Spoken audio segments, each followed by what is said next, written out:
E sobre a tramitação dessa PEC, chamada de fura-teto, na Câmara, o Jornal da Manhã recebe agora o deputado federal Carlos Jordi, do PL do Rio de Janeiro. Deputado, bem-vindo, bom dia. Obrigado, bom dia, Lívia, Tiago, Diogo, Coronel Tadeu, todos que nos acompanham na Jovem Pan. Agora, deputado, me permita te questionar, fazendo uma comparação para ouvi-lo a respeito disso. Na semana em que o governo eleito anuncia o ex-ministro Aloysio Mercadante como o futuro presidente do BNDES, rapidamente a Câmara dos Deputados aprova uma flexibilização da lei das estatais para permitir essa manobra, permitir com que Aloysio possa assumir essa presidência da estatal. Isso sinaliza que na Câmara é possível que aquela frente ampla já tenha se consolidado, o que pode facilitar a aprovação da PEC da transição da forma como ela está? Olha, não vejo dessa forma. Na verdade, o que houve ontem foi uma verdadeira afronta ao Legislativo, porque votaram a toque de caixa, na surdina, de uma forma muito sorrateira, um dispositivo para permitir que o Mercadante, nós chamamos até de emenda Aloysio Mercadante, fomos todos pegos de calça riada, todos pegos de surpresa, com uma emenda que não tinha nada a ver com o projeto que estava sendo votado. Seria um projeto para votar sobre gastos com publicidade em estatais e, de forma sorrateira, inseriram um dispositivo para permitir que a quarentena, que hoje é de 36 meses, fosse reduzida para 30 dias para poder indicar o Mercadante para a presidência do BNDES. E quando nós vimos que havia esse dispositivo, rapidamente começamos a fazer uma movimentação, uma mobilização entre os deputados para rejeitar o projeto, inclusive o projeto em si.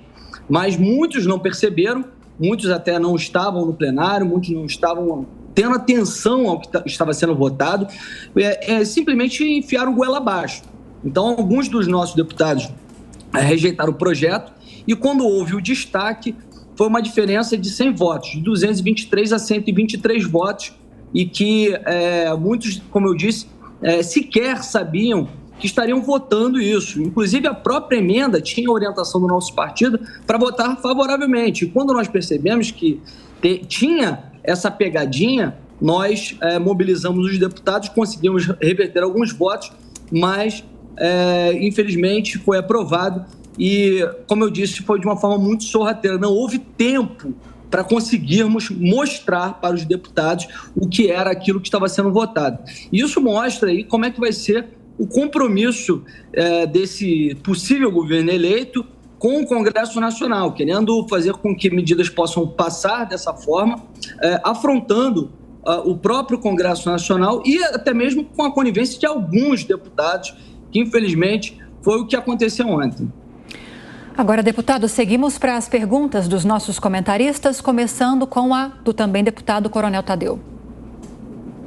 Bom dia, Jordi. Uma satisfação vê-lo. Bom dia, Tadeu. Sobre o governo Bolsonaro, nós passamos 4 anos plantando sementes na economia. Ou seja, o governo se pautou pela austeridade, apesar da crise na Argentina, apesar da pandemia, apesar da guerra na Ucrânia, e nós então tivemos um resultado positivo ao final desses 4 anos e a gente pode, de cara limpa, mostrar isso para a população brasileira. É um governo que está passando um superávit fiscal para o próximo governo. E agora nós nos deparamos com um rombo de 145 bilhões de reais, ou seja, ou teremos que emitir títulos da dívida pública ou teremos que emitir moeda e aí já sabemos o resultado. Inflação, desemprego e quem vai sofrer com isso é o povo. Eu costumo falar que é um boleto, que o povo vai ter que pagar nos próximos anos.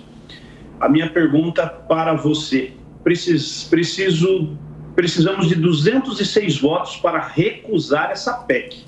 Como é que está essa contagem nesse momento? Será que os deputados vão trair o povo brasileiro votando a favor dessa anarquia fiscal que vai ser promovida? Bom, Tadeu, você sabe muito bem, como eu, que a esquerda não tem os 308 votos. Na verdade, nós não precisamos de 216 votos. Nós precisamos que 206 não votem favorável a essa PEC. 206 votem contra ou simplesmente nem votem. Então, 308, o papel é do PT, é do governo supostamente eleito, que terá que fazer 308 votos para aprovar essa PEC. É fato que eles não têm esses votos, a esquerda não tem esses votos. Eu chamo essa PEC de PEC do encantador de serpente. Assim como bem disse aí Ciro, o ex-companheiro do Lula, ele é um encantador de serpente.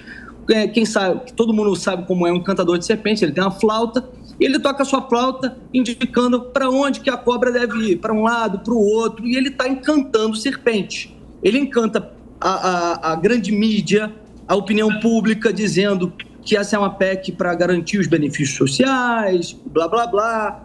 E também encanta serpente no Congresso Nacional, dando cargos, ministérios, emendas, o próprio orçamento secreto aí também está sendo negociado para que haja a aprovação dessa PEC.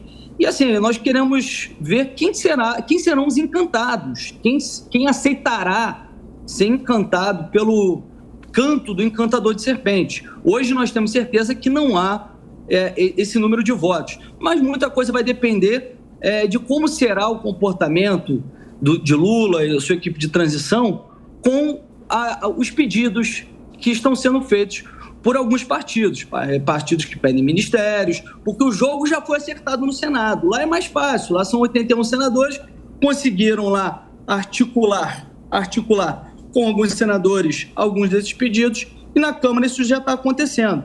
Nós vamos lutar até o final para impedir que haja esses 308 votos.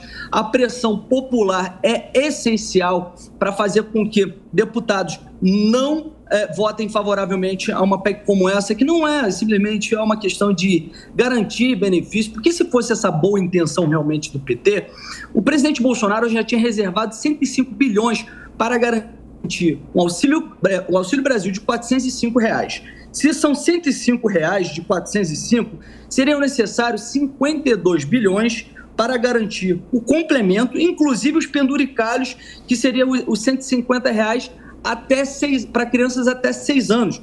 Então seriam necessários apenas 157 milhões, a PEC seria necessário apenas 52 bilhões. Somente isso, porque já havia 105 bilhões reservado pelo presidente Bolsonaro. E o que eles estão pedindo, na verdade, é um cheque em branco. Porque a PEC, além de pedir 145 bilhões, que supostamente seria para o Auxílio Gás, o Bolsa Família e todos os seus penduricalhos, ainda permite 23 bilhões de excesso de arrecadação para gastar fora do teto, além dos 145. E existem aí diversos outros dispositivos que são desastrosos para a nossa economia. A questão de um dispositivo que fala sobre o fim do teto de gastos, garantindo que via lei complementar, uma lei complementar elaborada pelo presidente da República para acabar com o teto de gastos, a permissão de que operações de crédito internacionais com órgãos multilaterais também possam ficar fora do teto de gastos. Isso daria, na verdade, um teto de gastos assim infinito. Isso será muito ruim para a nossa economia. Gerará inflação, desemprego, o poder de compra do pobre será reduzido. Eles estão dando com uma mão, retirando com a outra. Por isso que nós temos que mostrar isso para os deputados, pedir a pressão popular, porque essa é uma PEC que é uma transição para a Argentina. Deputado, rapidamente a pergunta de Diogo Schelp. Deputado, o senhor mencionou rapidamente o orçamento secreto. O senhor é a favor desse mecanismo e por quê? Na verdade, eu sou a favor da emenda de relator com transparência. A emenda de relator, da forma que ela está sendo feita, ela, obviamente, que ela gera algumas dúvidas, porque ela permite com que haja essa distribuição de emendas para deputados sem serem carimbadas com o seu nome. Então, um deputado, sei lá, de São Paulo pode enviar uma emenda para, sei lá, para Bahia e não há nenhuma transparência, nenhuma prestação de contas com relação a isso. Eu acho que a emenda de relator ela é importante nesse momento, inclusive, porque nós tiramos um pouco desse poder orçamentário que há no Executivo. Hoje já é feito assim. É muito interessante para o PT acabar com esse tipo de orçamento para deixar tudo concentrado nas mãos do futuro governo eleito, do futuro governo. Então, dessa forma que nós temos hoje, ela não é positiva por conta da transparência. Mas se garantir transparência, eu sou favorável que ele permaneça para que haja mais capilaridade do orçamento nas mãos dos deputados. Mais análises da PEC da transição ou PEC fura-teto e das emendas de relator, dessa vez com o deputado federal Carlos Jordi, do PL do Rio de Janeiro. Obrigada pela entrevista, deputado. Bom dia.